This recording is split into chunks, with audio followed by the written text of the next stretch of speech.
Jenny van der Linden, bonjour. Vous êtes membre d'Amnesty International à Bruxelles et c'est vous qui coordonnez le dossier Turquie, un dossier hélas très épais, en particulier depuis la tentative de coup d'État en juillet dernier. Alors, au bar de l'Europe, je vous ai servi un canard, parce que les canards, les journaux, sont dans le viseur des autorités turques. Les chiffres parlent d'eux-mêmes. Plus de 160 organes de presse ont été fermés en 9 mois. Plus de 120 journalistes ont été mis sous les verrous. Pourquoi cette situation des journalistes vous inquiète en particulier?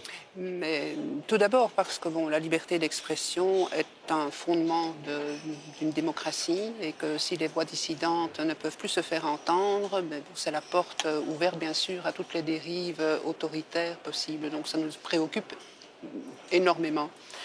Maintenant, il faut dire que le problème de la liberté d'expression en Turquie n'est pas neuf. Nous travaillons sur la liberté d'expression depuis plusieurs années, notamment sur toute une série d'articles de loi qui pénalisent les insultes au président, les insultes à la nation, etc. Donc ce n'est pas un problème neuf.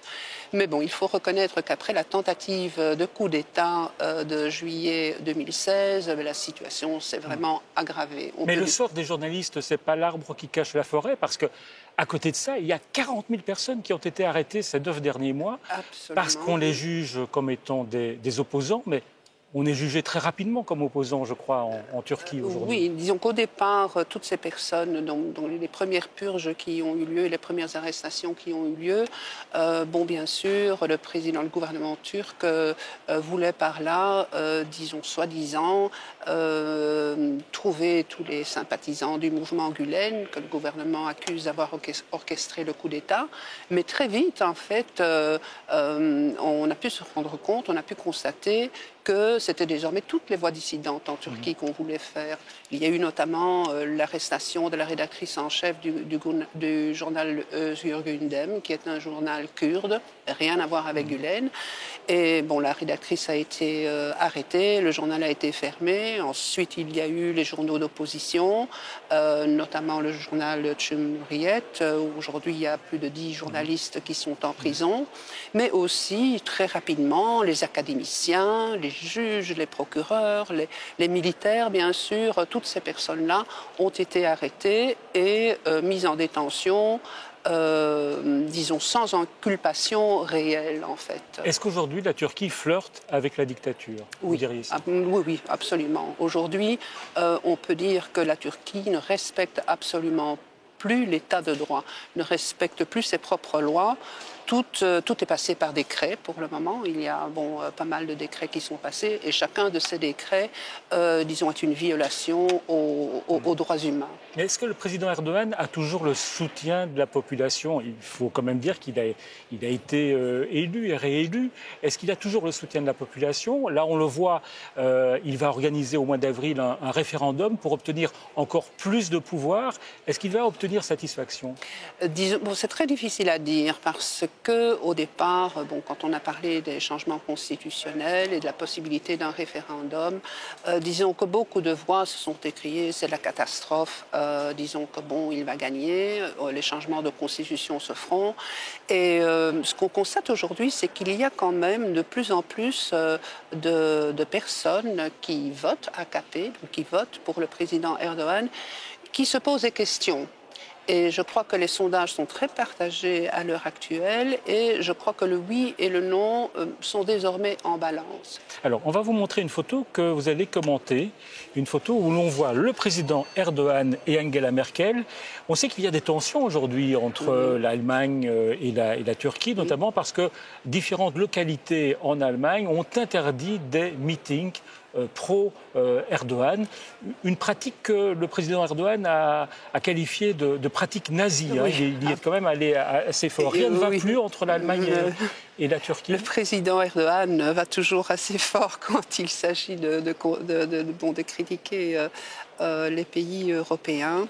Donc il faut se dire qu'il y a 1,5 million, je crois, d'électeurs turcs en Allemagne. Donc c'est important de séduire. Oui, c'est un enjeu très, très important pour le président Erdogan.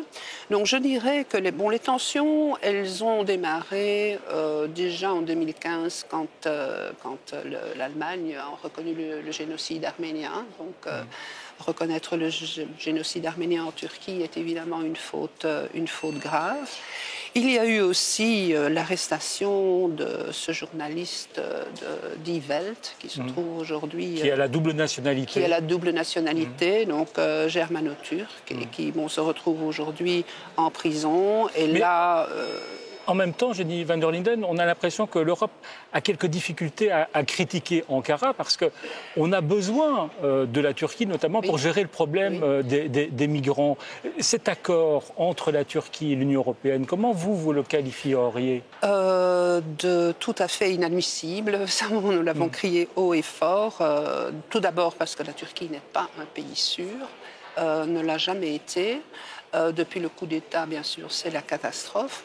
Et que, à cause de ce traité, aujourd'hui, des milliers de migrants vivent dans des conditions de vie absolument sordides. Ils se retrouvent bloqués en Grèce, nos frontières sont fermées, ils sont rapatriés vers la Turquie, qui parfois les rapatrie en Syrie.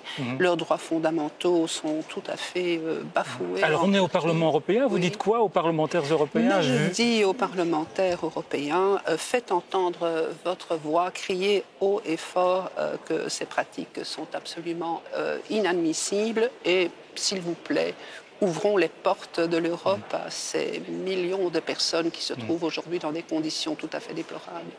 Jenny van der Linden, prenez une petite boule surprise avec une question surprise que vous allez dire à haute voix et sans crainte.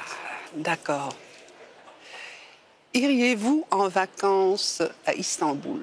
Eh bien, ma réponse est non, je n'irai pas en vacances à Istanbul. Par contre... parce qu'il faut boycotter ou parce que c'est dangereux pour une militante d'Amnesty? Non, même pas. Je ne pourrais pas aller actuellement en vacances en Turquie, mais j'y retournerai volontiers pour assister à un procès, pour rencontrer les gens que je connais là-bas, des amis. Mais bon, non, les vacances pour le moment, je n'ai pas le... Je suis trop triste en fait. Je suis vraiment... je travaille depuis 16 ans sur la Turquie. J'ai eu tellement d'espoir, comme beaucoup de gens, bien sûr. Et ce qui se passe aujourd'hui est d'une... Vraiment, je suis désespérée. Donc, non, des vacances, non. Voir des amis, oui. Essayer d'aller au procès de personnes qui méritent qu'on les défende, oui, mais pas en vacances, vraiment. Merci Jenny van der Linden d'être venue au bar de l'Europe.